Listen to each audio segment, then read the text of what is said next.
दो गधों की कहानी।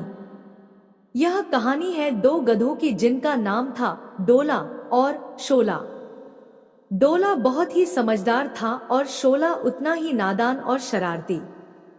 डोला अक्सर शोला का ख्याल रखा करता था और उसे समझाया भी करता था कि क्या उसके लिए गलत है और क्या सही।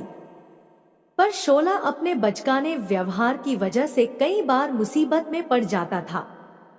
इसी तरह एक दिन डोला और शोला को बहुत भूख लगी। वह दोनों भोजन की तलाश में यहाँ से वहां भटकने लगे। भटकते भटकते वह दोनों बेहद थक गए थे, पर आखिर भोजन का सवाल था। फिर वह दोनों थोड़ा सा आराम करके जंगल में घूमने लगे, इसी उम्मीद में कि कुछ खाना मिल जाए। तभी एक पेड़ पर बैठी गिलहरी गधों से कहती है, डोला और शोला भैया तुम कहाँ जा रहे हो? वह दोनों सारी बात उस गिलहरी को बताते हैं और गिलहरी कहती है, बस इतनी सी बात। तो गिलहरी कहती है, शोला भैया चिंता ना करो, बस थोड़ी सी दूरी पर एक गांव पड़ता है, वहां गांव वालों के बहुत बड़े बड़े खेत हैं। एक खेत पर तो ताजी ताजी स्ट्रॉबेरी लगी हुई है। मैं अभी अभी ढेर सारी स्ट्रॉबेरी खाकर आ रही हूँ। यह कहकर दोनों गधों का मन ललचाता है और गिलहरी शोला के पीठ में चढ़कर उन्हें रास्ता दिखाती है और वापस आ जाती है। शाम का समय था। शोला जल्दबाजी में खेत की ओर भागने लगता है। वहीं डोला उसे रोकता है कि थोड़ा अंधेरा हो जाने दो ताकि हमें कोई देखे ना।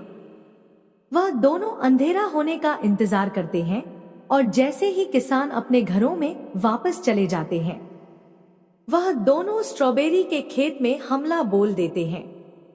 रात भर खूब सारी स्ट्रॉबेरी खाने के बाद दोनों बेहद खुश हो जाते हैं। वही शोला कहता है कि आज मैं बहुत खुश हूँ, क्यों ना मैं अपनी खुशी जाहिर करूं।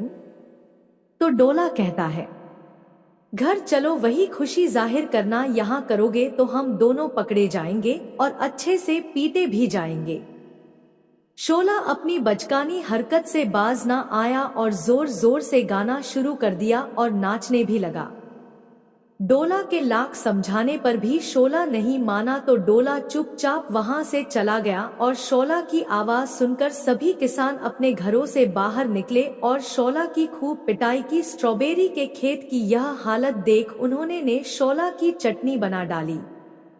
दूर बैठा डोला यह सब देखकर यह कहने लगा कि शोला भाई, तुम्हें इसी तरह बात समझ आनी थी। कहाँ भी गया है ना, लातों के भूत बातों से नहीं मानते। इस कहानी से हमें यह सीख मिलती है कि हमें कभी दूसरों की भी सुन लेनी चाहिए, हमेशा अपने मन की ही नहीं करनी चाहिए।